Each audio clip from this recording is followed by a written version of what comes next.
Oh, no, that's not right. I'm like way out of frame. Yeah, I think the table's too far that way. Yeah. This way. Think so?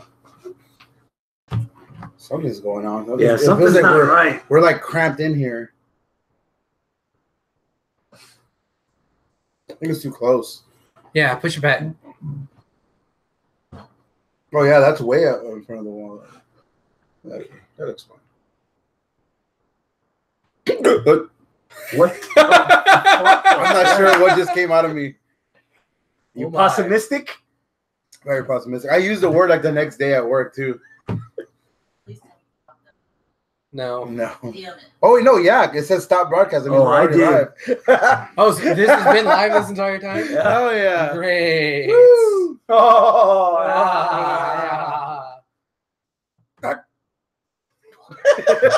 What did we say? That's Two, my two wife. what? 274. 41? The fuck have you been sucking? Oh. Is that brown rice? Yes. It's still lodged in his throat. All right. Well then. Live from Studio 511, it's the 274th edition of Houston Wrestling Radio. This is Abel. Did you wash that shirt after you bought it? No. That's probably why you're all like, Yeah, I'm trying to break it in still. I just bought this shirt. Arnold, Chris. There you go. What up? Yeah. Breaking in that new shirt. Yep. New old shirt. New old shirt. But it's new. I used to have this exact shirt, but this was on the back and the front. It just had like the little WWF logo back in the day. The shirt I had, I got from my first wrestling pay-per-view, No Way Out of Texas. Shirt on the back. I always wanted. I had it for about a month. I wore it to school for a couple of days. They're like, nope, you can't wear that. Then I took it at home. My Jehovah's Witness mom said, nope, you can't wear that. It probably must have helped that I didn't tell anyone I bought the fucker. Yeah. I had a shirt in high school. It was a Slayer shirt. It was like right after 9/11 shirt. So in the back it has like an United States flag, and in it said "Payback's a bitch, motherfucker." Oh, wow. I was wearing it in school. The teacher got me real quick, and I got in school suspension, and they made me take my shirt off. I didn't have any. Did you have another shirt underneath? Oh no, it was a delight for everybody. You made Porsche stop what she was doing to turn around and look at you. She knows that it was a delight. Delightful. Delightful. Wonderful. All right. That being said, if you're joining us live, thank you so much. You can log into your YouTube account, and that way you can get on there and get in the live chat. If you do that, you could just say hi or ask us questions, talk shit, whatever. I'll try to see it, and right here on the old phone, and I'll try to involve you as best as I can in the show. Now, if you are not watching us live, please, you can still interact with us on Facebook, facebook.com/Houston Wrestling Radio, or on Twitter @H Wrestling Radio, or you could just leave a comment the old-fashioned way right here underneath on the YouTube. So we'll see those underneath. Underneath, because there's a screen below me. You scroll down. You can below me. Then you can see underneath the table, and you see all of us aren't wearing pants. You said we didn't have to wear them. You can clearly see my pants, so I'm out of this joke. Yeah, you can see I told you this table's kind of weird. Yeah. So there you go, guys. Thank you so much. Tell your friends. All right. Or your enemies. We have Elimination Chamber to cover. We're definitely on the road to WrestleMania still. To digest. Yeah. So, where do you want to start off with, Chris? I'm not gonna start with either one of you. Okay. Well, I'm gonna go fuck myself then. Yeah, you're used to it. Just to encapsulate the HWR butthurt from the fans. Oh my God. Robert Medlin, Buzzkill, Aaron Garcia, Obsolete, Andrew Williams, Predictable. Robert Medlin put a picture from The Simpsons, Local Man Ruins Everything, and it has Roman's face on it. Jeff Milheims, Disappointing, Troy Bustle, Sad, James Sky Eagle Smith, Wasted, Terrence Davidson posted a picture of Comic Book Guy and he is not impressed. Mark Deska, Inevitable. You, the first word that popped into your head after the Elimination Chamber was over and Roman won it. Yep. Yeah, bang on boom, man. Yep. That's I don't want to gloat in the fact that I called it because I didn't. You never bet against Cena. I didn't want it to happen. But man, I don't know. Like Roman winning it was kind of like the obvious thing. It was a safe bet. I said a long time ago that I'm not really gonna buy into the Roman hate. If Roman does something, all right, fine, whatever.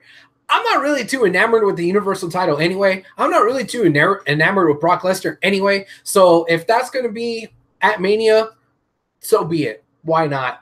I'm sure there's going to be a card or a match somewhere else in the card that I'm going to be happy and I'm going to be entertained. Mm-hmm. So I'm not going to fuel myself into this vitriol and all this hate and everything. I'm like, whatever. It's not for me. I'm going to move on. That's kind of how I feel. I went through the stages of death because of this fucking damn thing. Of grief? Of stages of grief. When it first happened, I had a couple in me. So I was like, this is fucking bullshit, man. I fucking text the group chat. Yeah. Reigns wins is the new Cena wins, LOL. And this is fucking bullshit. I'm like, God damn it. I was like, fuck it. If it headlines WrestleMania, I'm beating traffic. I'm getting out of there. Yep. And the next day, I was still kind of like, whatever, man. I'm a little less pissed off about it. That kind of makes sense. And then, like, throughout the day, I was like, I mean, as long as it's not headlining it, I'm okay with the match. And then now, like, a couple days in, I'm just like, sober. Yeah, it's fine. It's fine. You know what I mean? After that promo he cut on Monday, I was real fine. I'm good. I'm like, fuck it. All right, I want to get to the promo on Monday, but first, I got to get your initial reaction, Chris. What did you think immediately following the Elimination Chamber? That's technically not a word. But that's the reason why I wanted to start the episode like this. Okay. Title the episode The Roman Paradox. Okay. Because the mission right now is to try to analyze and figure out why now Roman is still getting the dirt. Because you said it yourself. All the people online, they had their opinion. There were pictures on Twitter and Instagram of people canceling their network, and under they said, I'm sick of Roman being shoved down my throat. Yeah. Okay. And then Monday, you're digging the promo. You're okay with the match. You don't have any huge stake in it. Yeah. So where is it all coming from? What do you think? The hate? Where's the hate coming from? Now. Like, what is there left to like? Now? I don't know. Yeah. Because I see your point, man. And if you forget about all the stuff that happened with Roman being not Daniel Bryan, then he's a dude who's just kind of lost a whole lot over the last few months. Mm-hmm. And people are cheering the fuck just strength stuff and Vince loves the big muscly dudes, but you're going to cheer for Strowman, but you're not going to cheer for Roman because Roman's the same way. Roman hasn't been shoved down our throats because Roman hasn't won diddly squat this past year. He's lost to like everybody. Every big main event match he's lost. So you can't say, it's because he always fucking wins. He hasn't been winning lately. No. So I think people just got used to hating Roman because they got used to hating Roman. Yeah. And it's just kind of like just spilled over from like 2 or 3 years ago when he was just not Daniel Bryan. Do you think that's spilling over right now that Daniel Bryan's replaced with Braun Strowman, the guy that all of a sudden everybody likes, and instead of giving Braun Strowman the push that everybody universally is cheering for, you have the guy that you want. You're trying to make fetch happen with Roman. Yeah, right. But at the end of the pay-per-view, Braun beat the shit out of him, so everybody went home happy. So is this like 3 years ago, like party like it's 3 years ago, the WrestleMania 3 years ago, we're getting the tag team match. WrestleMania from 3 years ago, we're getting the main event.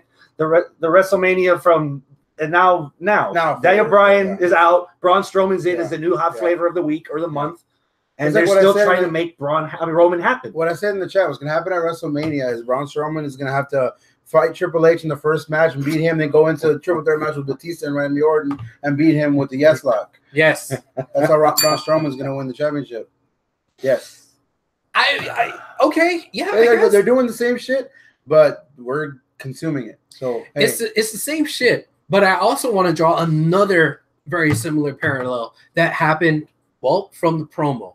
The promo, Roman got on there. And loved it. I'm glad you loved it. Because I wanted to love it, but I didn't quite love it because there was something so glaring. I was like, man. And it was that this felt almost exactly like the same booking and the same angle and storyline as Cena versus Rock the first time. Yep. You're never here. You want to show up whenever you want to show up, whenever your contract allows you to, and you show up, you get your big payday, then you go away, and we don't see you forever. Well, I'm tired of it, and the boys in the back are tired of it. We're here every day, busting our ass to get our championship opportunities, to get our main event at WrestleMania. You just waltz on in here whenever you want. It's bullshit, and I'm mad. It was the exact same fucking build. That's not why I like the promo. Well, that's why I didn't like the promo. What I did like, and this is where I think you're going to go, what I did like is the fact that for once, Roman sounded like he was speaking from here and not speaking from here, you know? Or it felt like they gave him some bullet points. He was like, I could get on board with this. And then just went out there and fucking lambasted fucking Brock Lesnar. Yeah. So I'm glad that he was speaking from the heart.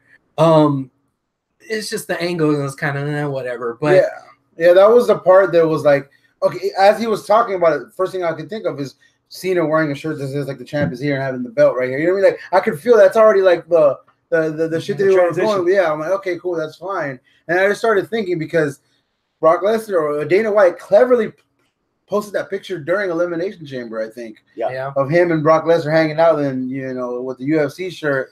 And I'm just like, it's a work, man. But it worked. It's working. Because everyone was like, oh, maybe he did no show. Brother. Yeah, maybe he did no show. Maybe he's like whatever. Or maybe something happened over there. Now I was like, no, dude, they're fucking, it's perfect. Because now everyone was like, oh, maybe he's not gonna whatever. And it gets everyone's talking about, hey, maybe this can happen. That's a perfect way to bring in Braun Strowman's a happy ass in there to be like, well, how about this? Maybe he might be the backup. Exactly, and then he'll turn into the backup into a fucking triple threat. Is it a work shoot that there might be rumors that Roman might get fingered for this the steroid thing, and he might go away? And according to all the reports, could that be a work? It's like that guy has no fucking case, but. Are they running with those rumors just to throw in the doubt so that people can get excited? Because, maybe it's not going to be Roman. Maybe it'll be Strowman. Oh, my God. Maybe, but mind you, this guy's already been suspended once and they came back to win the fucking championship. He wasn't even off television. Yeah. True.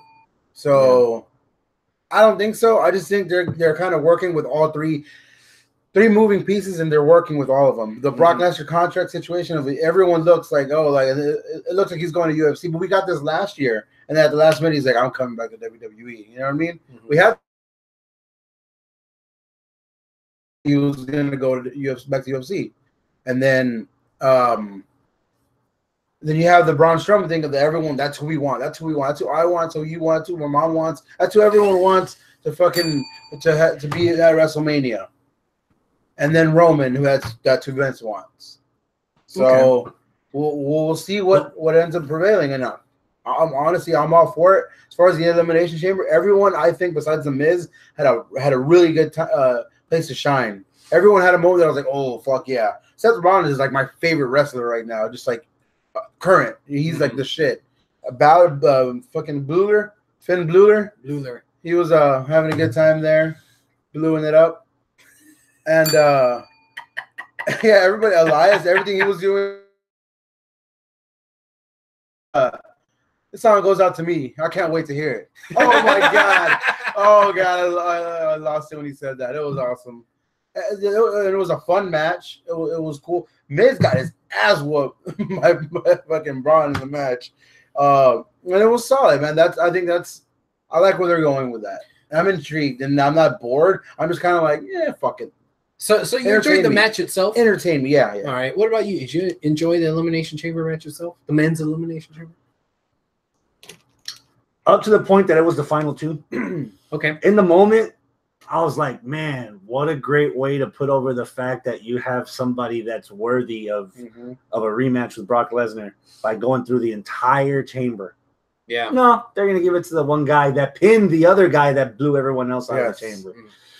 And I think I started being my pessimism started growing as much as at the same time that the fans did, because once they realized it was those two and Roman started getting his spots in, you could tell the fans already knew it was coming. And you could tell more fans knew it was coming. To the end, people were like, "Oh no!" There was no pop when he pinned him.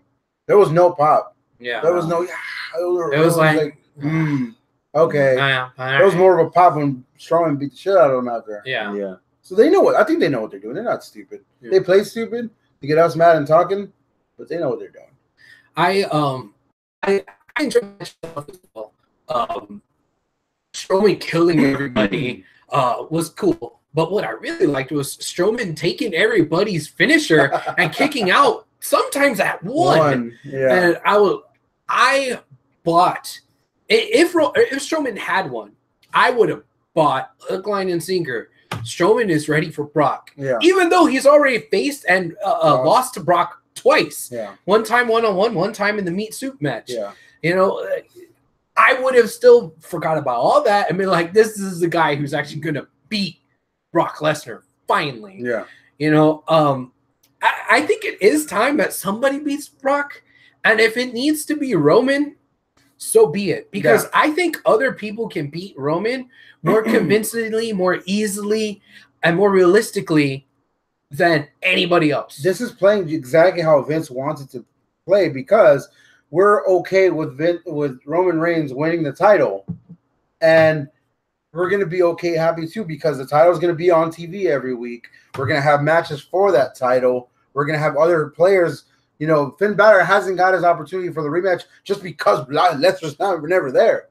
Right. I mean, Rollins, everybody can have a chance. Cesaro, anyone's going to start having their chances at the main title on Raw because it's going to be there. You can't go after something that's not there.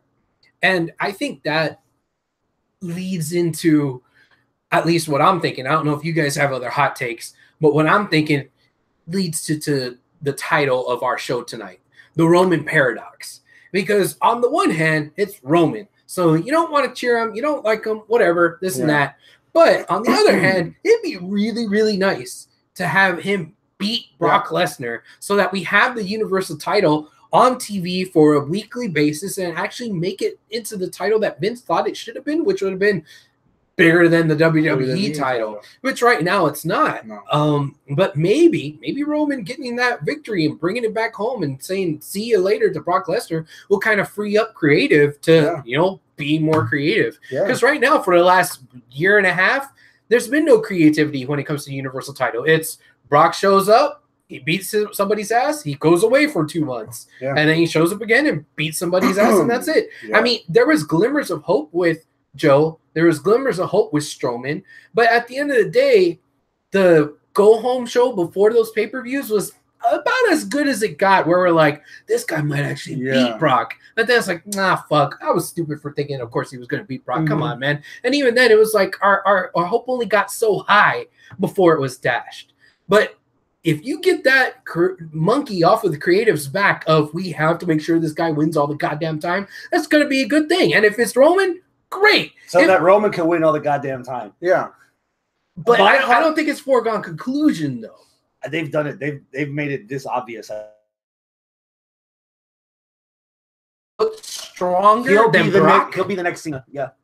He's not. He's already. He's not losing it until the next drug test. My hot take would be, if you really want us to believe that Roman's actually worth something, make him prove it. Throw his ass on SmackDown. Okay. And have everybody that everyone else likes on Raw. Okay. Here's to play into that. What did they just do to get everybody? Oh man, Finn's actually badass.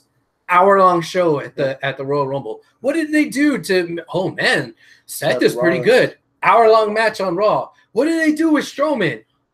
He beat everybody's ass in the chamber. Roman hasn't done anything like that. If lasts an hour, or he like beats everyone's ass for like for another gauntlet match or something that's impressive and not like, oh my god, he's just overshadowing everybody, then maybe that'll turn people around on him. He's got 5 weeks to get people to turn around on him, so that when he does it to Brock Lesnar at WrestleMania, people will actually give a shit. Yeah. Which brings me to the ultimate question. you, just like I did, like that Roman actually sounded like Roman, like a human being, instead of something that was completely scripted. Yeah. Whenever I thought he was flipping over his script. He was like, I was like, he's blowing it. He's blowing his fucking promo. But no, he's like, nah, fuck that. I'm gonna spit some truth to y'all. And that's when I was like, it would still work, but I was like, cool. You got me at least thinking it's not. You know what I mean? Helped in the beginning when they showed the graphic that both of them were going to be in the ring at the same time. So that when Roman said Brock's not there, I was like, okay, now you have my attention. Yeah. And and then he kept going. It's like, all right, you haven't lost me. All right, you still haven't lost me. Oh shit, he left the ring and he still didn't lose me.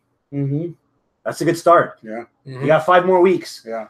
What do you think it's going to take for most, impossible for everyone, but most of the internet wrestling community that dogs on Roman? What is it that he can do in the next 5 weeks to at least turn half of that group around, to at least tolerate him, so that at WrestleMania he'll be a bit more easier to swallow? Or I don't think it's something he can do or he should do. It's something WWE creative and Brock Lesnar could do, which is no show again. Just keep, so Roman can just pound that fucking thing over and over. Have Brock disrespect WWE so much all until WrestleMania. Yeah, he's already he's a champion. He doesn't have to earn anything else. He's there. Okay. Just keep no showing. Basically, instead of doing something for Roman, do something on Brock's end of things that just make people hate Brock more. Yeah. And remember, if it's no show, easy to hate. He is very easy to hate. If he I fucking hate Brock Lesnar, dude. I fucking hate him. I've never liked him and never will. So I can hate Brock Lesnar. I wouldn't say that, but okay, so that's one thing. Another thing that I could say was just what I was trying to make the point of earlier. If you allow him to do something impressive in the ring, it worked for fucking Cena. Yeah. People like Cena now after the United States Open Challenge, where he had badass fucking matches on a weekly basis. Yeah. Can you imagine between now and Mania, he has a badass 30-minute match with Finn. He has a badass 30-minute match with Seth, a badass 30-minute match with Cena, a badass 30-minute match with Strowman, a badass 30-minute match with Bray and Miz, and then now we're at Mania.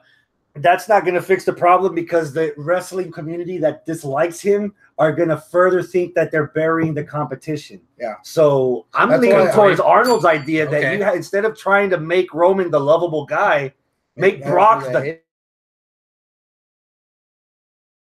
than Brock. Like instead of anyone but Roman, it's literally going to be anyone but Brock between now and WrestleMania, so that people won't hate Roman.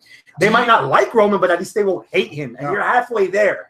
When you have him not hating you. Do you think if Taker shows up and gives Roman the blessing, so to speak, like, hey, you beat me, he beat me, but I'd rather you beat him.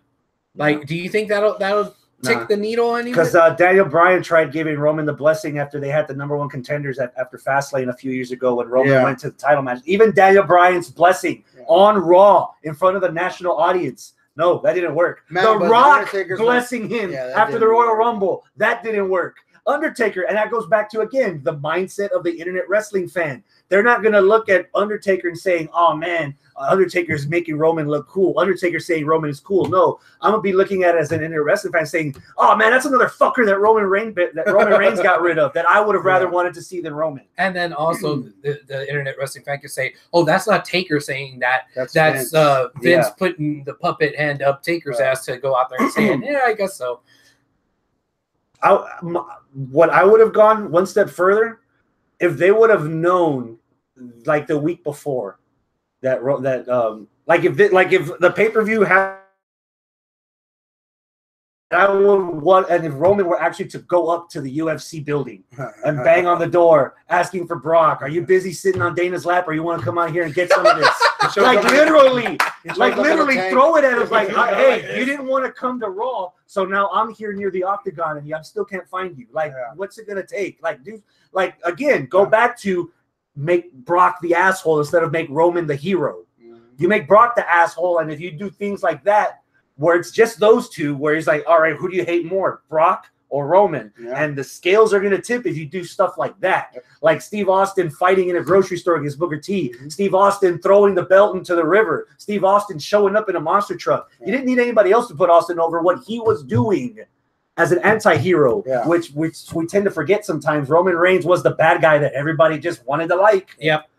So it has to be kept between the confines of the feud. And the feud right now is Roman and Brock. And Roman needs to do things to antagonize Brock the way Joe antagonized Brock. And they're built a fast thing where Joe was calling him out. And Brock was standing there while everybody was holding Joe back. Joe coming up from behind and choking him out. Joe choking out Heyman. That was all in the confines of those two where you're like, oh, man, that fat fuck can actually beat Brock Lesnar. Yeah. Or at least I think so.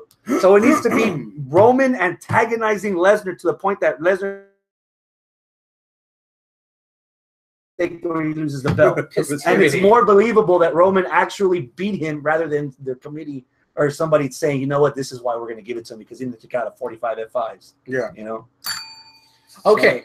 Question. And I don't know if the answer is going to be any different than the stuff we've already said, but I just want to present it a little bit differently and ask you this. So, Chris, you first. We've been talking about what it would take to change the IWC's mind and their mind and the rest of the fans, most of the fans. What about you? What does it take for you, Joseph Christopher, sitting your ass right there in that chair for the next 5 weeks? What's it going to take for you to give a shit about Roman? More of that. Okay. Because at Sunday I was laughing with Travis going, oh, great. I kind of figured this was going to happen. And then 5 minutes later I told him, hey, by the way, I'm going to Mania. I hope this match ends last so I can beat the traffic. How do you feel about Roman right now? I think you said it best. It's a start. It's a start. Okay. We're getting there. All right. I'm the same way. What about you? I'm the exact same way. That's a good start. Because I've been agreeing with you for months and saying I don't want to hate Roman anymore. Entertain me. And they're finally doing it. So I'm just like, cool. Let's show me more of what I saw Monday. More of Joe freaking Ukulamawama, or whatever's actual Anoa'i. Joe Anoa'i. Yes. Is that his name? Yes. Yeah. Show me more of that guy.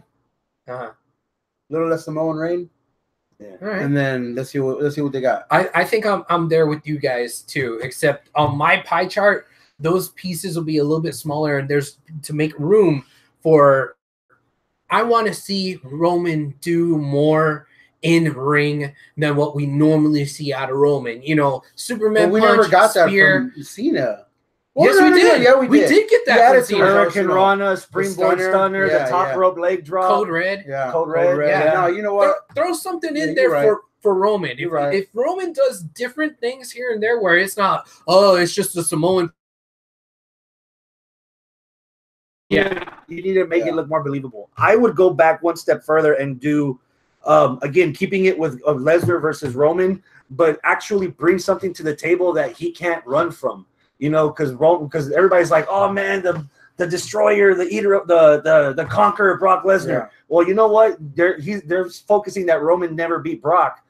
Brock never beat Roman either because Seth came in and ruined it for everybody. Right. So there's just as much for Brock to want this match as there is for Roman to want this match. And they need to highlight more of the stuff that's believable. Yeah. Stuff that where they tell you, oh, by the way, you didn't beat me either, bitch. Yeah.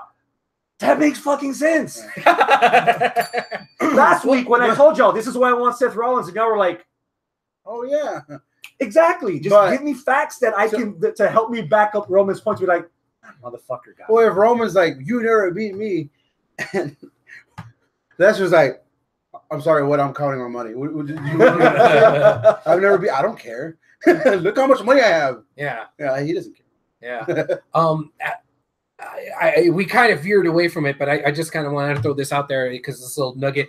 What if he were to add a submission? Roman, what? Because I mean, Brock has the Kimura, and yeah, there was a match where he just spammed the Kimura with Triple H, and it was a shitty match. But if he throws in, so instead of 5 fucking Superman punches, let's do 2 Superman punches and a Hell's Gate. Well, a Hell's Gate, or well, maybe not Hell's Gate. Maybe, I don't know, like a fucking Deathlock or something like a Yes Lock. No, not the yes lock. I don't know, something. He could figure out something. It doesn't have to be too complicated. I remember that's what The Rock did back in the day. When people were criticizing his in-ring ability, he added a sharpshooter. It wasn't the best sharpshooter, but it's something Triple different. H added the Indian Deathlock. Yeah. Miz added the figure 4. Yeah. Getting there. Yeah, why you throw in fucking armbar? Be a simple armbar. Yeah. Cool. We're getting there. All right, let's talk about the women. The women? The women. The women's. Yes. Who stood out to you? Man, I want to say Alexa, but she was only in at literally the tail end of the match. Yeah. But I really liked what she did. If I wouldn't say Alexa just because that disqualifies her, I have to say Bailey. Bailey took a nice ass whooping. Yeah, dude, that's what I was gonna say too. Like Alexa, I was happy she won, and she looked good doing it in different ways. Looked good and looked good doing it. Yeah. Bailey held her own, and she brought it in the ring against all the girls. Absolution did not look as green as I thought they looked. They were learning. They stepped up. They were in the beginning, especially Sonya. In the beginning, they both looked a few fries short of a Happy Meal. But as they were going, you could tell that they were getting their rhythm in there. They were adapting as they went. Mickey James, I like both of them. I like the fact that they were matching as well. Like, oh, these two are the legitimate, teammates. Even like Sonya even told Manny, he's like, get in there, I got this. And so when he started, I was like, cohesiveness. Yeah, it doesn't look like it's gonna break. Yeah. Right. The part that disappointed me was Sasha turning on Bailey because she didn't get anything from it. Yeah. What I would have liked in that moment was Alexa already on the floor, Bailey trying to climb up. Sasha kicks Bailey on top of Alexa. Sasha dives from the top and pins both of them, wins the title. Yeah. You still have 5 weeks for Alexa to get her automatic rematch clause to be the champion, and then go back to status quo. And then Bailey could cost. But that being said, I loved how they pulled it off the next day with Bailey. It's such an asshole movement. Like, I should have went. I saw what you did there. I loved it, man. Because I definitely felt like it fell flat in the chamber. In the chamber, it was just like, it was an afterthought. After the match was over, it was an afterthought. Like, she did that at the Rumble. Was this the official heel turn of Sasha? I don't know. Like it was. No, but they kept Coach and Corey kept driving it home. I think Coach more than Corey saying, dude, you can't be mad at her because it's everyone versus everyone. Exactly. Why it was beautiful when Bae did it because they were on each other's team. Mm-hmm. And she was like, fuck you. Yeah. That was Bae saying, fuck you. Oh, I loved it. I love what came out of the chamber match. And I actually like where they're going with the women right now as far as Raw. It feels like everyone's got something going on. Mickey's kind of just tagging along with Alexa, but fuck it. You found something to do for Mickey James. Well, what's interesting with Mickey and Alexa is that Alexa was always a unit with Nia. Then Nia kind of went away. And then, Alexa is a unit with Mickey. And it wasn't until Monday that I realized, oh, wait a second. Low key, somehow Alexa now has a fucking stable. It's not Asuka just going to take out Alexa willy-nilly. No, Asuka's got to get through Mickey and Nia to get to Alexa. It's like, oh shit, that could be interesting. No? I wasn't biting. You're not biting on that? The first segment of Raw when the women came out, it's like, wait a minute, did I miss the Mickey heel turn? Yeah, Mickey just I don't get this. Like she big showed it. She big showed it. It's not working. True. What I'm hoping for is the one thing that I'm sure a lot of people aren't really noticing because Alexa made it very clear that Nia deserves to be at WrestleMania. Yeah, she keeps driving that home. And even after the fact, they're still announcing on the post shows and on commentary, Asuka has not made her decision. Yeah, so Alexa versus Nia on Raw for the women's title, and Charlotte defending against Asuka on SmackDown for the title on WrestleMania. Yeah, I'm down for both of those. And then freaking after Asuka barely survived Charlotte, Carmella. And that's her first meaningful victory is ending Asuka's streak. Oh God! Called it. I called it. Wait till it happens. It's gonna be smelling like summer's eve all over the dome. I would not be pissed off at it. I wouldn't either. That's completely viable. She already went through a long match with one of the greatest women's wrestlers that there's on the roster right now. For everyone involved, even Charlotte, because she'll look good in a loss. Yeah. And Asuka will be badass, have her WrestleMania moment, and then bam, Carmella have a WrestleMania moment. I mean, go back to Russia. Let's be a little bit honest here, though. The waters are kind of murky when it comes to what the hell is going to happen at Mania with the women. That's what I love, because it's 6 weeks away. We don't know. Well, that's what I was going to say. Normally, we're like, oh, get your shit together, WWE. You need to build your card. Yeah. Raw and SmackDown women's division to be like, SmackDown you're retarded, bro. Yeah. SmackDown needs Asuka because that's fresh meat. Yeah. Okay. Fresh meat for Asuka over after WrestleMania. Okay. Well, because they do the Riot Squad is falling flat, and this. I'm already sick of the Riot Squad against the three good girls. Like, I'm sick of it already. Powerpuff Girls versus the Riot Squad is not working for anybody. Which one's Buttercup? Like, this still hasn't been made clear to me. No, Naomi is the orange one. No, it's Becky's the one with the attitude. Yeah. Okay. Charlotte's Bubbles. Yeah. Gotcha. Charlotte's Bubbles. Yeah. My daughter was obsessed with Powerpuff Girls, so I was obsessed with Powerpuff Girls. You were the doctor. I was the doctor. Yeah. Damn. Chemical X. Did y'all Chemical X is his seat. Enjoy the predictions? Because I think I called it pretty fairly. The second hour was complete, utter middling shit. I did laundry. I did laundry and drank some more beers. Yeah. Titus, Broken Hardys, and Asuka Nia, which we're getting again next week anyway. Exactly. So what the? I wanted to talk about the match because it was a good match, but we're getting it next week, so that match doesn't matter. Yeah, I agree. I mean, it was decent enough. It was good enough. If you forget about their matches they had at NXT, like, oh, okay, cool, this is nice. I like to see. I want to see more of Nia. Like, I really like Nia. Yeah. I'm extremely like Nia. Yes, in more ways than one. She's not like most girls. She isn't. She's not like most girls. But just take what she's given. These matches, this match at the pay-per-view, it's like, it can be forgettable. And, like you said, those other two matches, Bar versus Titus Worldwide, Matt versus Bray, whatever, I don't care. And that hurts me to say about Matt versus Bray because I really, really wanted the broken, woken Matt stuff to work. It's not working. I liked the package right before the match. It was like, I finally cared. And then, like, 30 seconds into the match, I was like, well, okay. People were doing waves. Matt Hardy was doing the waves with them. Someone blew up a beach ball. Yeah. And there were chants for the beach balls. Like, okay, it's obvious. Rusev Day chant in the middle. It's not working. Pull the plug. What about what's going on between, I guess, Strowman and Elias? Because I think that's what's really going to happen. It's getting both Strowman's not going to get in the ring with Roman at Mania. No, maybe. I think there's still a chance. If not Strowman, there's a name we're not mentioning because he's not on air, and who knows if he's healthy. But you give me Strowman versus Samoa Joe at WrestleMania? Oh shit! Ooh. Give me all the stars. I'll throw them all on there. I think they're planning something interesting on Raw that we're going to end up getting Miz. That we're end up getting Finn versus Seth for #1 contender, and Miz is actually defending the Intercontinental title against Braun. Where's that Elias? I hope that's not true because what I want is a triple threat match for the Intercontinental: Finn Balor, Seth Rollins, The Miz. I have another. It's gonna kind of go into Raw and SmackDown, but John Cena, go ahead and say it. He came out, said, you know what, fuck it, I know what I need to do. I need to fight The Undertaker. And everyone was like, yeah, and I was like, oh hey, wow, they're actually gonna do it. And then he's like, nah, why you gotta do that for? Cool. Yeah. And then skipping ahead to SmackDown or whatever, and then not skipping ahead to SmackDown. I think I know who. Well, I saw something that there's a rumor on who John Cena's actual appointment with WrestleMania is. What's the rumor? He's right behind you. Rey Mysterio. Really? Yeah. And I was like, oh. I'm okay with that. I'm okay with that, and that'd be fine. But even though until Rey loses and everybody remembers, oh, by the way, Cena buries people. Yeah.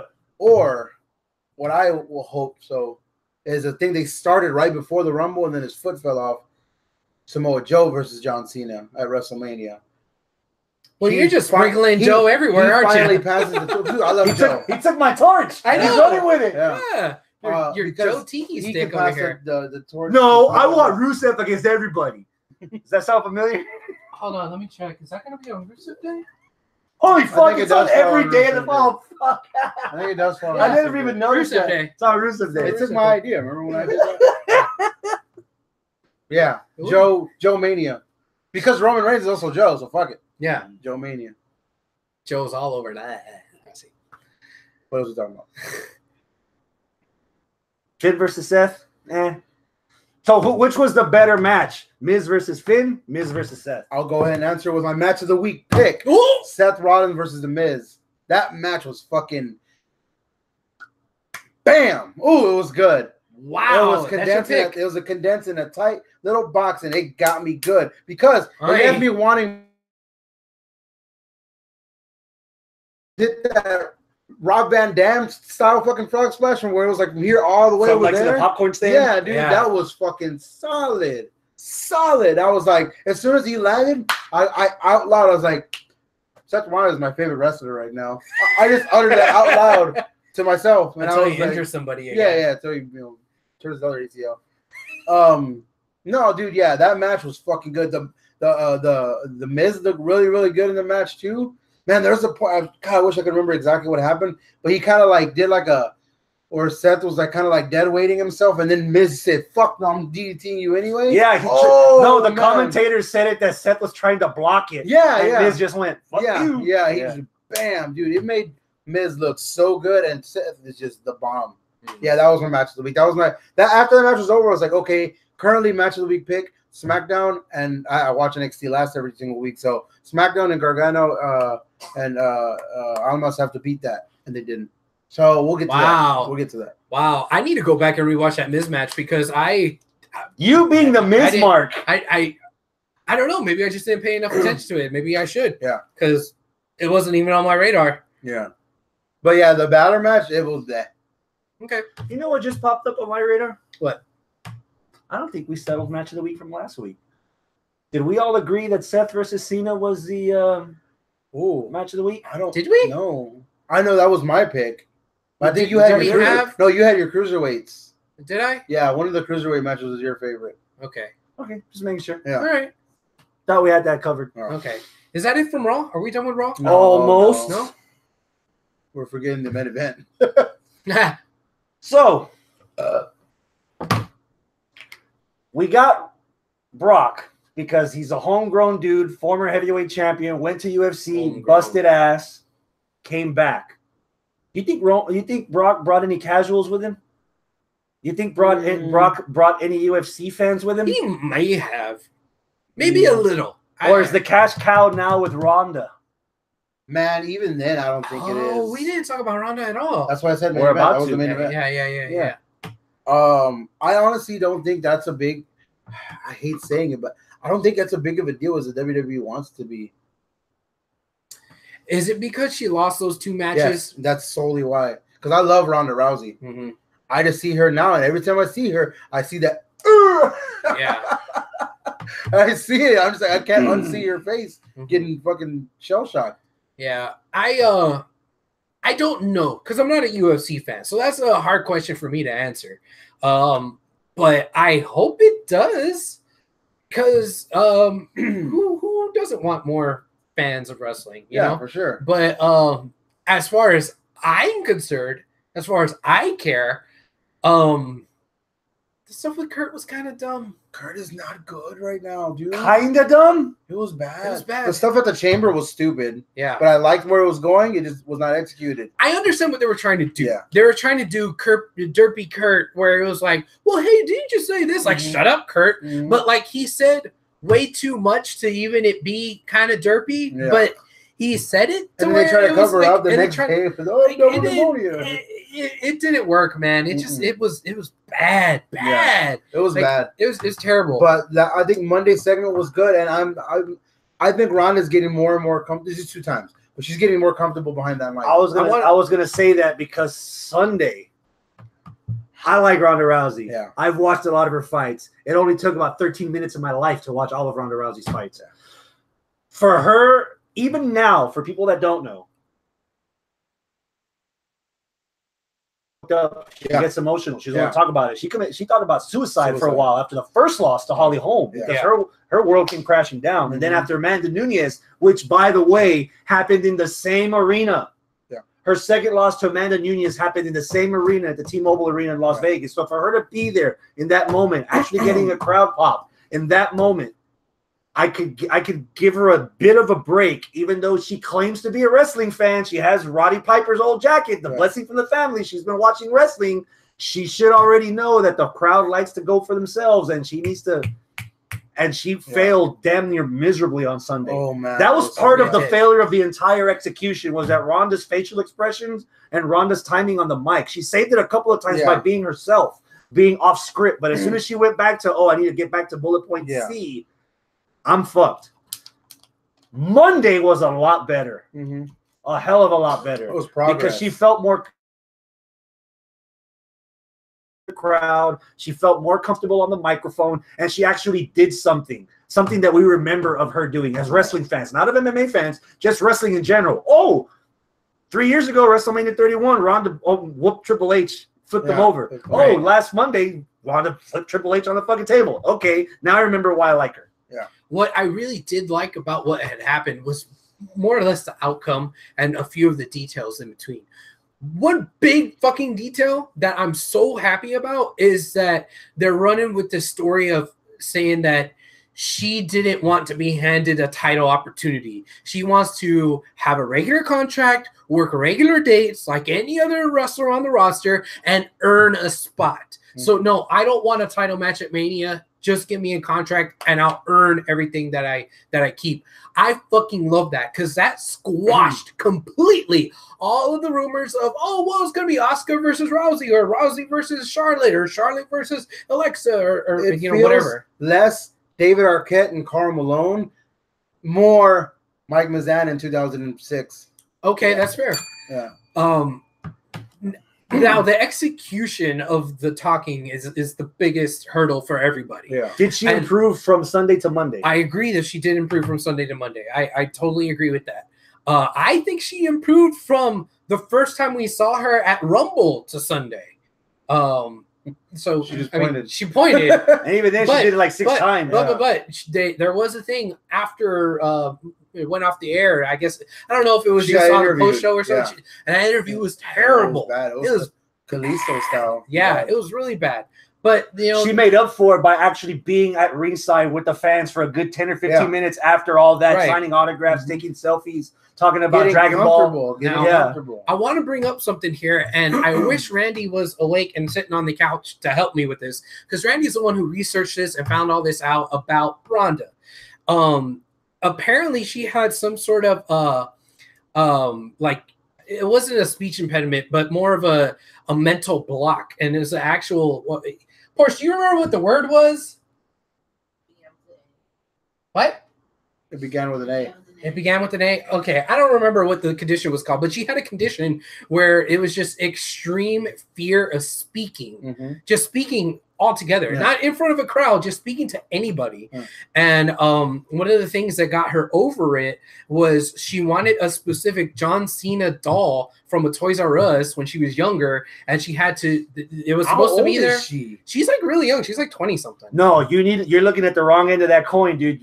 Imagine John Cena has been in the business for about 15 years. He's been around for 15 years. So she wanted the thing, and it wasn't available. So she tried to get this Cena doll, and she wasn't able to because she didn't want to speak to anybody, and she kind of got over her fear so that she could get this John Cena action figure, and that kind of helped her get out of her shell a little bit and to learn to speak a little bit better.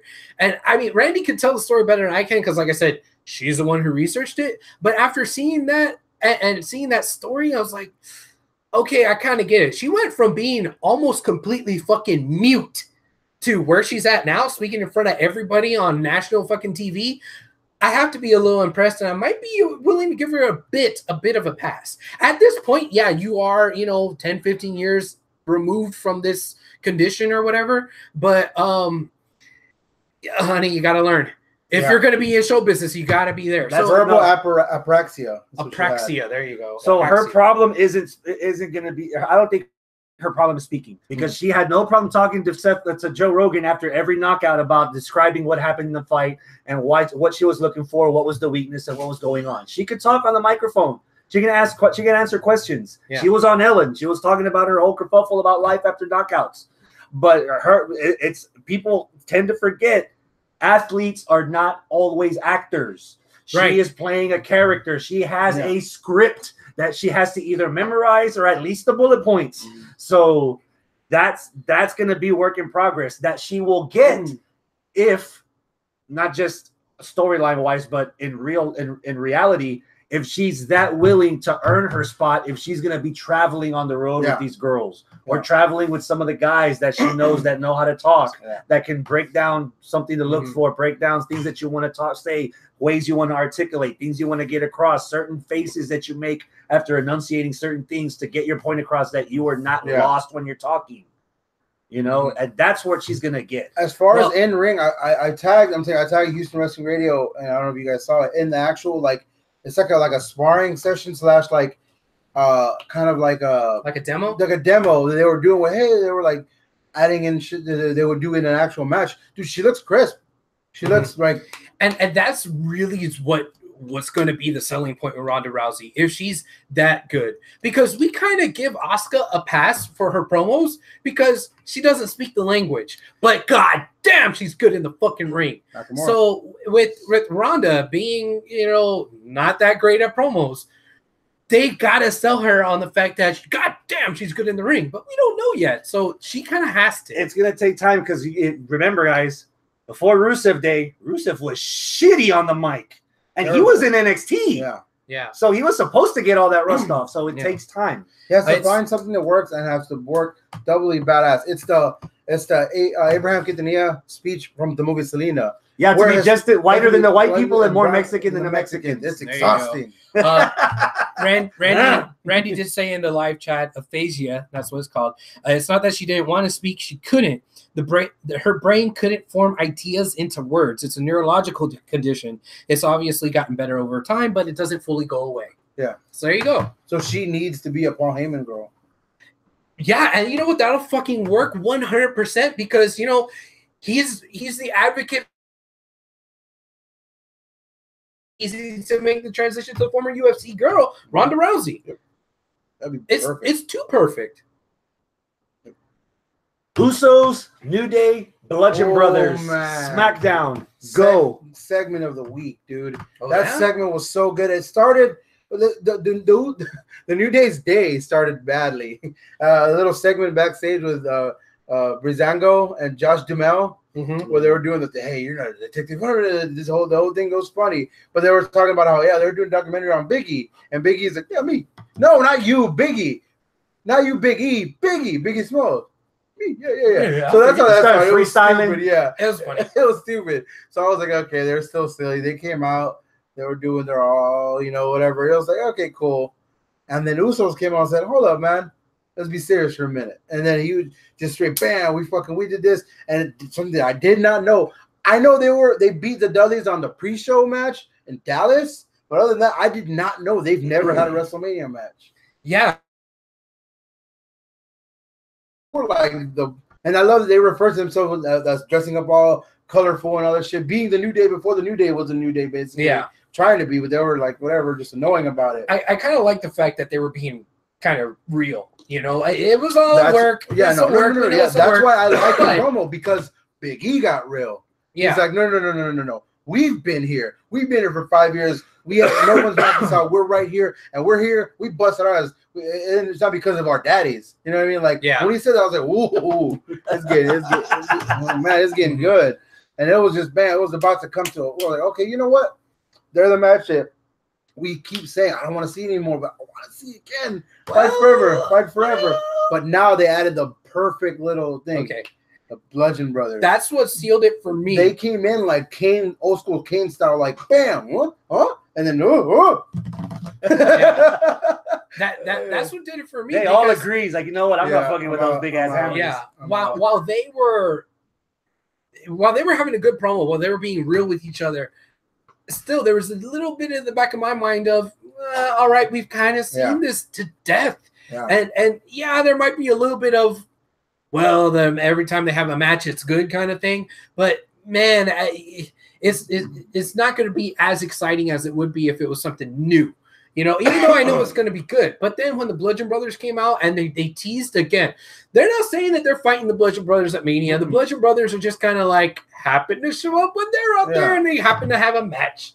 And so it's like, okay, well, they go out there and everyone runs away and they kind of eyeball them. And it's like, we just had this real moment, me and you. Yeah. We need them. We need to worry about those guys. Yeah. Those guys are like, hey, so we can continue making. We respect each other and all that. The fuck is wrong with those guys? We need to take these guys out. Okay. So at Fastlane, it's the Usos versus New Day. Yeah. Somehow we need to get into a triple threat tag team match. Somehow. Maybe even throw Gable and then no in there. No. Maybe. Benji Gable? No Benji Gable. No Ben Gable. No. Put them in there. They're about as useful as Titus Worldwide right now. Like no. One little note about Titus Worldwide. For Wakanda Worldwide. Apollo. You noticed that, right? Or did it just click? Because that's what they do. That's what they did on Sunday, Monday. They did this before they did the Worldwide. I didn't see them do that. Go back. Huh. One thing I've been noticing about all this shit show about Apollo and everybody, Apollo is fucking just gaining more, to me, gaining more momentum as far as in ring, and the commentators are talking him up. Coach is like his best fucking like thing right now. Coach is talking him up, because the first time he saw him wrestle, he's like, he did that fucking shooting star press standing or whatever. He's like, oh, you don't need to do that. And now on Monday, he was like, hey, I know I said I didn't like that, but I like that now. Like he's talking him up, and that fucking nobody caught that. He did the fucking lowdown. He did the lowdown. He ended the second match with the lowdown. No, they did. Well, they went 0-2. They went 0-2, but they almost won with that lowdown. But other than that, yeah. Can we talk a little bit about that 2 out of 3 falls? Just a little bit, because it didn't last that long for me to give a fuck. Yeah. This was the second time that the Bar has won a 2 out of 3 falls match 0-2. Yeah. Is that going to be their thing? 2 out of 3 fall matches and they win. They sweep. Yeah, they sweep. Is that going to be their thing? The question is, who do you want to see them fight next? Because I sure as fuck don't want to see them against Titus Worldwide. It's the Revival. I sure hope so. That's all that's left. Say yeah. Yeah. But that's heel versus heel. No one wants to see that. Yeah, you're right. The club? I see. I don't know. No, yeah, we've already seen that. Nakamura against English. Young Bucks. Oh god. Nakamura against English. Nakamura had a decent little match. Solid match. It was against English, so we know who was going to win. Rusev being out there. You want to talk about who's the Daniel Bryan now? Shit, man, maybe it's Rusev. Rusev's the Daniel Bryan. And they're smart. They know what they're doing, dude. They're getting us to talk about it, man. And I think. You think Rusev is going over Nakamura at Fastlane? Tuesday was Rusev Day, so that was on Rusev Day too. Yeah, they were back on for Rusev Day. Oh yeah, they took Rusev Day off last week. Yes. That's what happened. Yes. So yeah, they were back on this week, and it was pretty cool. And on the next Rusev Day, they're gonna be on there again, hopefully, because Mania's on Rusev Day. Yeah. Well, every day is Rusev Day. Right. You got married on Rusev Day? I did. So did I. Yeah. Huh. Oh, congratulations. So did I. Yeah. Can't win them all. No. But it ended on Rusev Day. Yeah. I had to wait 30 Rusev days for it to be official. So on that 31st Rusev day is when I became an alcoholic, because I partied like it was 2015. Wasn't that the last Roman Lesnar, 2015? Yes. Yeah. Rusev versus Nakamura at Fastlane? I'm down for that. Okay. That'd be interesting. You got Rusev beating Nakamura at Fastlane? No, Daniel Bryan, the Rusev Day, the cannot lose until. I don't want anything to ruin my fucking AJ style. That away. Randy Orton. No. Braun Strowman. No, 1-on-1. He wins the U.S. title at WrestleMania. Who? Okay. Rusev. Find a way to make it happen. Okay. He beats Randy Orton. Yeah. Or he beats Bobby Roode. As long as we get AJ versus Nakamura 1-on-1, no shenanigans, nothing like that, I'll be happy. You know what? Don't even put him in a match. Have him host WrestleMania on Rusev Day. Make it all about Rusev. Rusev and Aiden English are just out there singing. I want to hear them singing freaking New Orleans from Kid Rock. Oh, Welcome to WrestleMania. Yeah, just see it in the show. See it in the show. Something about my theory just keeps popping up as being validated because in LA, for whatever reason, we get Cena versus AJ 3. All day I kept saying to myself, I kept thinking of you when I was in the shower. I kept thinking of Chris, like, hey, tonight SmackDown's gonna be at Staples Center. It's gonna be a good one. Because every time they're at Staples Center, every time they're in Marquee City, bring it. They treat it like a pay-per-view. Yeah. It was all right. But I knew I was gonna get something stellar, and they tried. They gave 35 minutes of Cena versus AJ. I didn't watch it. Was it as good as last year's Match of the Week winner? I think that was my Match of the Week pick. Cena versus AJ. Better than the first two. I wouldn't say better than SummerSlam. No. Better than Royal Rumble. No. I think it was better. What was the first one? SummerSlam. I think it was where better AJ beat Cena. I think it was better than anything else this week. That's what I'm saying. It's my Match of the Week. Match of the Week candidates 2 years in a row, but this week's like not even a week. Baby week. This week's was all right.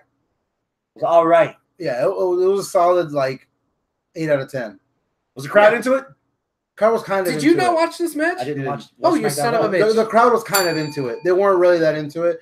LA didn't do a good job this week. On Tuesday, they were like not the first time. Yeah. They got so bland after the third SummerSlam there that they moved it to Brooklyn. Yeah.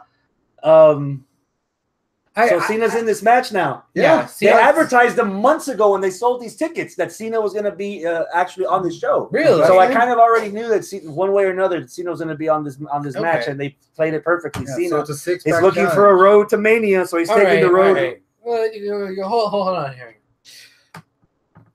What the fuck are they doing with Cena? He's gonna lose in this Cena's match. gonna lose. And I mean, and then he's not gonna have a road to WrestleMania, quote unquote. But I think what I'm thinking and hoping it's Samoa Joe. Oh, I mean, let's say forget his opponent. Forget his opponent. That's not what I want to focus on. What I want to focus on is Cena and his own character development and what the fuck they're doing with this particular match. Because after WrestleMania, when he lost to The Rock and he was sitting on the fucking ramp. And then all of a sudden, his first match, he beat Brock Lesnar, returning Brock Lesnar. He was back to the same Cena that we all know. And then he had that big run, and when people started turning around on him, thought he was great. But he was still full time. Right. But now, what the fuck are they doing with Cena? Is this, and I hate to bring this up, I hate to be that guy, but is this finally Cena heel turn? No, because he's garnering sympathy from us. Cena heel turn? No. Okay. A new John Cena? I hope so. Yeah. There was one thing that was missing on Sunday on the gauntlet match when they interviewed Cena, and they didn't do it, and I was kind of disappointed. So I'm hoping that somehow next week on SmackDown, if they have all the guys in the ring, I need Cena to beat Austin. The promo before WrestleMania 17 where Jim Ross is between Stone Cold and The Rock, and Steve's like, man, I need to beat you. Mm-hmm. I need to beat you more than you can ever imagine, because after this, I don't have a WrestleMania. If I don't have this victory, I don't have a WrestleMania. So I have to do whatever it takes. Mm-hmm. And if that means you're going to see a side of me that no one's ever seen, whether it's my family, my friends, my fans, my Make-A-Wish kids, or even you, bet you're gonna see something for me to make me get this win, because I need this win. There's gonna be something. I need that next week for me to actually give a fuck about Cena. Otherwise, he's getting lost right now. 16-time champion, looking for something to do, like the Lost Warrior. Something. There's you can do something with it. You don't necessarily have to turn him into the Hollywood Hulk Hogan from WCW, but you can make him stoic. You can make him more pensive. You can make him actually think about things, and watching him struggle through the decisions he makes. And you know why? Like fucking Mr. Rogers' Neighborhood, where they're just showing kids how to feel and how to understand how you're feeling so you can better prepare yourself for the next feeling. Cena right now is in a great place for him to actually add a completely different character. You don't necessarily have to make them a stone cold bad guy, but don't make him the Fruity Pebble. Put him somewhere in the middle that everyone can relate to. And you know why? Because of Roman Reigns too. He's going to be the new guy. Exactly. So he can do something different. And that's kind of what I want. Okay, maybe a heel turn is a bridge too far. But something that Jericho does every goddamn time he shows up and he comes back, he's reinvented himself. And everybody loves how great Jericho is at reinventing his character. Is it about high time that Cena does something? And is this whole little angle going to be more than just an angle, but like a character development for him? And is he going to change? I said this earlier about Roman, and I'm going to say the same thing about John. Right now, he can be in the point of his career where he says, you know what? I need to make sure that the next generation is ready so that there's still a business for my kids and my grandkids to watch. Okay. I'm going to NXT to make sure these kids are ready.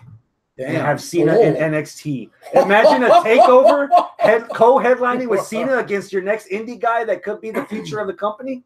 Wow. That'd be interesting. That'd be ballsy of WWE to do. I don't know if they have the stones to do. He doesn't have to be on every episode of NXT. Put him on every takeover. Dude, that's your open challenge right there. Take it to NXT. Seth in the live chat on your diatribe there before I jumped in, he just said preach. And then he said preach. And then he said preach again. He has his little napkin going, preach. I do declare. But now's a good time to do something to him. Regular Jim Jones over here. Yeah. More like Kendrick. Oh, man. Is that it for SmackDown? I guess so. So we just had a post show for Elimination Chamber. Next week is our prediction show for Fastlane. That was fast. That is why that's why I love that we're going to once a month, dual branded pay-per-views after Mania. Yeah, that's true. Although our prediction shows and our post shows tend to be faster, which I like because I get to go spend time with my daughter. I get to get fresh donuts and Shipley's. This episode's going a little bit longer, but we don't got much left. Let's go. Okay. I've got a quick question. Who wants to walk? If Miz gets pinned during this Mismatch Challenge tournament, is Asuka still undefeated? Because they were harping a lot about this on commentary, and that's starting to be a problem for me. Because I do not want Asuka's undefeated streak to be on this. And the fact that now, today, Michael Cole's like, oh my God, she was this close. He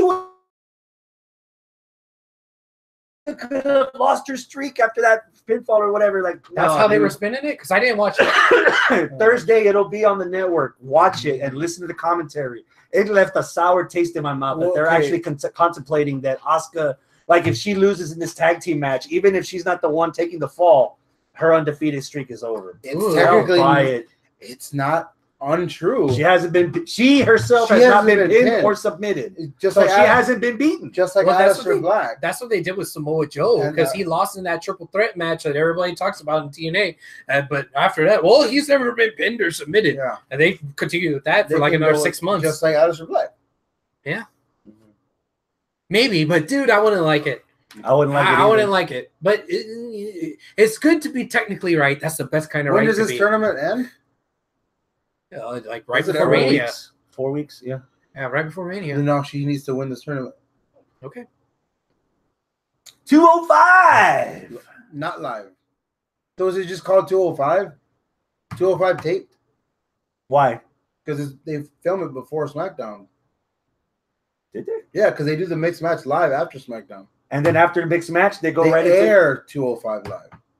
I thought they kept had going. it live. Seriously? I thought they so. Keep going. From what I read, I guess I must have read wrong. They keep going. Fuck that, dude. That's so. I mean, it's the same shit. This week was 45 minutes of 205 after, but they could pull it off in LA because they're 3 hours behind. Yeah. So their Raw starts at 5. Damn. When I went to WrestleMania 21, I left the pay-per-view, and the sun was still out. Holy fuck. Fuck yeah. Oh, remember that it was 8 o'clock. It was 8, and it was WrestleMania like 7. 31. You try to have the spooky entrance with Bray Wyatt, and it was still daylight outside. Yeah. Shit, when we left 24, all the restaurants were closed because it was like 12:30 when it was over. Like, God damn. Yeah. Damn. That dude, fucking Sun Life Stadium sucks. And they keep going back to it. What's Sun Life?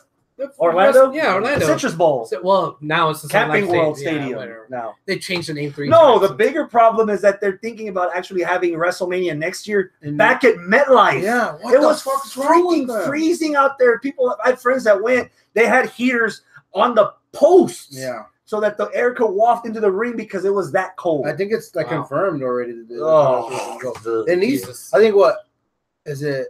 One of them's going to no. That's the Super Bowl. Georgia needs to have one again. The new one in Megatron's butthole. Yeah. Open door thingy. Yeah. On the top. The Super Bowl's going there, but WrestleMania has it. Why the fuck can't we have another one?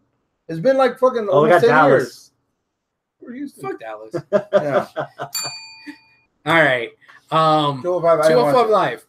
I have 2 matches of the weekend. It's I did both. I didn't watch. So tell me. Both of the second round matches were good. That was all that the show was. Just those 2 matches. We had Cedric Alexander versus TJP. That was fun. That was really fun. Cedric won. Cedric won. Cedric won. TJP was putting on a clinic on how to slap on different submissions. It was fucking brilliant. His tryout for UFC. That's what I really enjoyed. Got about a minute. Match. Yeah. Inside door. And then defeated Kalisto. So Cedric Alexander against Roderick Strong in the semifinals. Yes. Roderick Strong. Yeah, Roderick Strong, dude. Is there another one of those? I don't like him yet, but he put on a good match. Exactly. Dude, the way he threw Kalisto when they were outside, like, okay, Kalisto got on the barricade, walked the barricade, then tried to put Roderick in a Hurricane Rana. Roderick blocked it, tried to get him up into a powerbomb position. That got reversed into an actual Hurricane Rana into the barricade. Kalisto got up. Roderick got up. Roderick was like, "Fuck you!" Puts him up in a suplex. Now they're in front of the announce table. Puts him over in front of the suplex and just lets go. Suplex bomb right onto the announce table. That whole fucking exchange was fucking awesome. There's one spot that hooked me that might make it my match of the week pick. Okay, and it was the commentary. Kalisto hit him with something, and it was a quick 2 count, not a close to 3. And Nigel McGuinness on commentary said that looked like it was closer to 2 than it was to 3. So Kalisto's gonna have to do a lot more to get Roddy out. That attention to detail. Cool. Yeah. Mm-hmm. Nigel's good, man. Nigel's really good. Nigel's really good at what he does. That might be my match of the week pick. I have to watch that. We'll have to watch that. Yeah, no, it was good, man. It was really good. It sucks that the crowd wasn't into it. They were into TJP because he's homegrown PWG from Cali. They were even had that PWG chance for a bit. But he's an LA guy. Yeah. But yeah, man. Let's do a time warp and go back to last Wednesday. NXT. The Rhodes Tag Team Classic. That's another match of the week candidate. The announcement of the pick? No. Almas versus Gargano 4. Gargano. I missed it. I knew the ending, so I wasn't. It was good. It was a really good match. It wasn't like their match at Takeover. The match at Takeover was fucking brilliant. But this match had more shenanigans in it, more stuff earlier. They got it out of the way early. Yeah. Zelina Vega and Candice LeRae. Now we got Ciampa, the Blackheart. Mm-hmm. Yeah, leaving his mark. But I loved that. Okay, what happened was, if you didn't watch it, I saw the end. Okay, I heard Mauro screaming like a girl. His voice cracked. Everyone was making a big deal about this. Mauro was going crazy. Yeah. Well, so was Percy. Yeah. Even Nigel was like, "Well, no one wants to see him go." Yeah. So they sold it really, really well. It's too bad the rest of Atlanta didn't. Oh my God. That crowd was like, that crowd sucked so much, dude. Yeah. But anyway, don't get me started on that. We got time. I'm over here wanting a WrestleMania there. So he does like an elbow and he misses and he catches the ref. So the ref's out and then Gargano puts him in the Gargano escape. And what I love is that Almas was about to tap.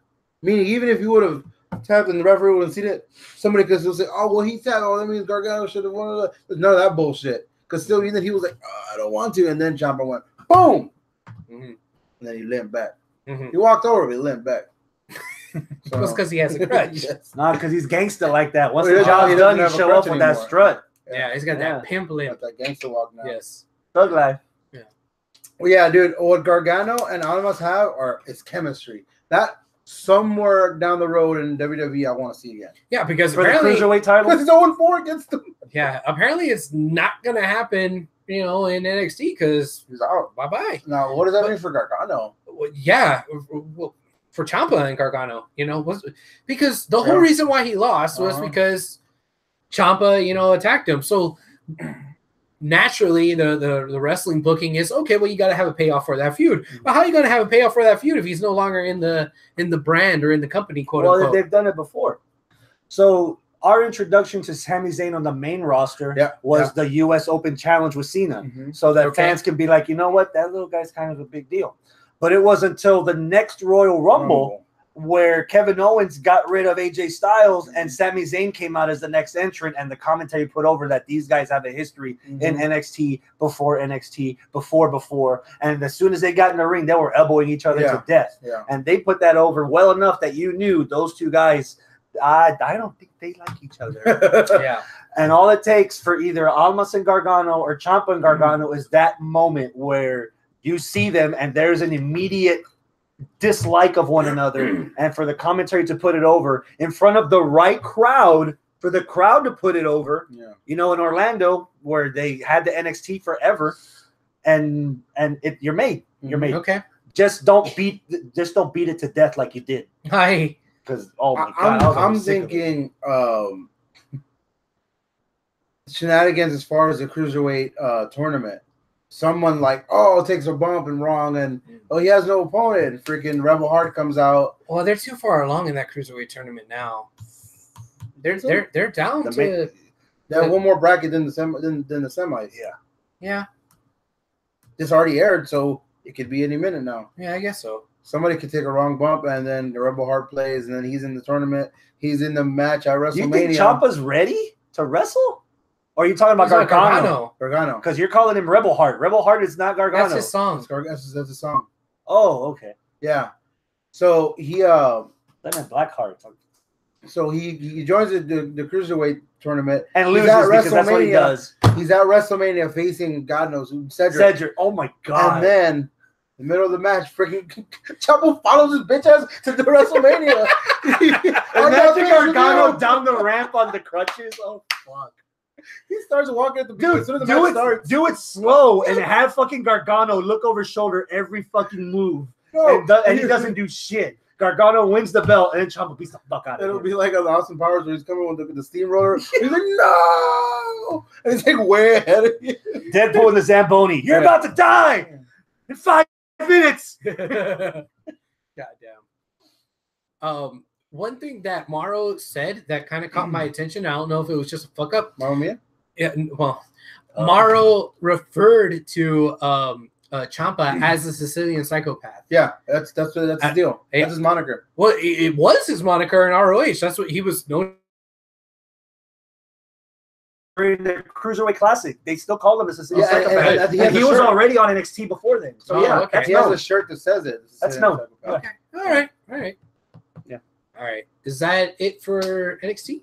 Yeah. Well, no. The tag tournament. They're doing that's the Bros Classic. Disappointed at the teams because there isn't anything new. Unless you want to count Mustache Mountain. There aren't 16 teams this time, I think. It's only 8. 8. Oh. Yeah. And TM61 versus Authors of Pain in the next round. week in the first round. That sucks, man, because I want both of those to go far. Yeah. No, you want Authors of Pain on SmackDown or Raw already. Okay, then that's a good idea. You convinced me. You convinced me with my own logic. The science of peer pressure. Congratulations. That's the only way I made it to Mania this year anyway. Fucking right. I do want these drugs. Here are 2 free passes. That's better. Right. Yeah, TM61 versus Undisputed Era at WrestleMania. Or TakeOver Philadelphia. Okay. Ooh, or no, TakeOver Yeah, Orlando. TakeOver New Orleans. Whatever, man. No. The big event.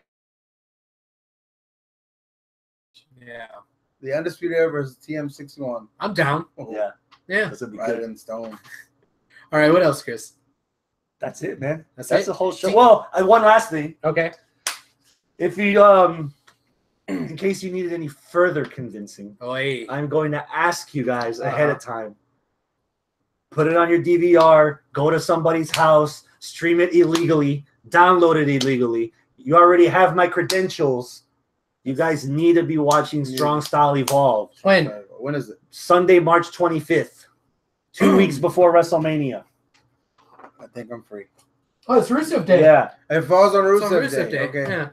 The newest match that's been announced, the Young Bucks, are now in the heavyweight division. Yeah, Right, The heavyweight tag They division. woke up a little And bit. Fucking they're fat gonna be asses. fighting the Golden Lovers. Ah, So Kota Kota Ibushi Ibushi and and Kenny Kenny Omega Omega. against the Young Bucks. wow. And that's already added on But top the Young of Rey Bucks are Mysterio. Are on Kenny's side.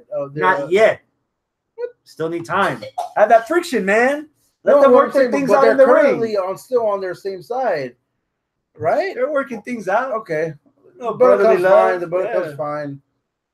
Okay. Nothing to see here. There's nothing wrong with the Bullet Club. No. Nah. They're Is it fine. not the march you're looking for?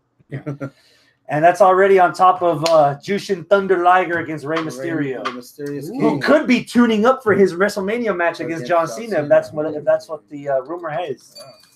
So Apparently, man. what I read or 4 what I weeks. heard on the little thing was that because of that one video where it said where Rey Mysterio's return, it's like the highest fucking WWE video like of not of all time, but it's gotten over like 2 million views or 200 million views or something like that. The fucking the Rey Mysterio coming back to the Royal Rumble video, and the WWE is already like, okay, yeah, he's over still. We want him. We're missing But- one Mexican. But he's so booked up because he's so popular right now again. Yeah. So He's still doing Lucha Underground tapings also, is he? which actually, if I'm not mistaken, the Saturday before Strong Style Evolve, Ultima Lucha 4 is actually going to be Saturday. And guess what? What? Those tickets are free on Eventbrite, lu4.eventbrite.com for anybody out there in the West Coast that needed that info. Are they still available? They're giving the tickets out by week. So Oh, they're cool. taping 5 weeks worth of television, and that last week it's the weekend of it's Thursday, Friday, Saturday, but the Saturday is the weekend of Strong Style. And last friend week just got her- week they released the first 3 nights tickets. Okay. And then this week they released the second So- 3 nights, and then next it'll keep going like that. So it's first Okay. come, My first friend served. just got her PWG tickets yesterday. I think they're having like a big deal soon too. Mhm. I guess they kind of always do, but like, when's their next big deal? Do you know? I PWG? have no idea, Man. but I'll have to look into it because Yeah. I'm gonna try to soak up as much wrestling as I can while I'm out there. That's a show I'd love to go to one day. The PWG, PWG show. They look fucking rowdy as fuck. yeah. Like K Quick rowdy. Not Ronda Rousey, Roddy. No. No. No. Okay. That's a show, man. That is- Oh, wait. We're missing one other thing. What's that? Anybody that's watching now, still got time. Tomorrow, Fozzy will be playing at Scout Bar. Oh, that's in Houston. right. Fozzy. Scout Bar. Yeah. Down over Dude, there by NASA. that means as soon as they get off stage, you can walk up to Chris Jericho. Yep. And say, that's Scout Yeah. Bar. Yeah. It's like they're playing at a freaking I White met Swan. the entire drowning pool. Like they just roamed Yeah. around after their set, like on the talking to fans and shit. So Yeah. that's my plan It's a to very meet Jericho. intimate setting. Yeah. I guess you could say. Oh yeah. That's cool. Awesome. All right. March 10th is the next big DZW show. We're gonna have Domination Zone. well, Domination Zone. We're gonna have a main event of Silky versus Hambone versus David Duperon to finally settle all the scores between everything that's going on with the Dupe and him turning his back on the chess club and beating up everybody and all that crazy shit. So come on out March 10th. That's a Saturday at 7 p.m. 1812 Avenue D, Katy, Texas. Silky Ham Duke match. Silky Ham Dupe. I think I rented that. Did you? Yeah. Did it feel good? That was only $1.50. Yeah. All right. That's the show, man. For Wakanda. Yes. Adios, my friends. Keep it classy. Cool. I gotta hear that fucking first initial noise that I made. That's when we started the show with the. With the Wilhelm scream. Oh, yeah, I was like hiccuping and burping at the same time, and I took a shit with a unicorn somehow. Yeah. You want to try it again? You want to try that sound one more time? I don't know.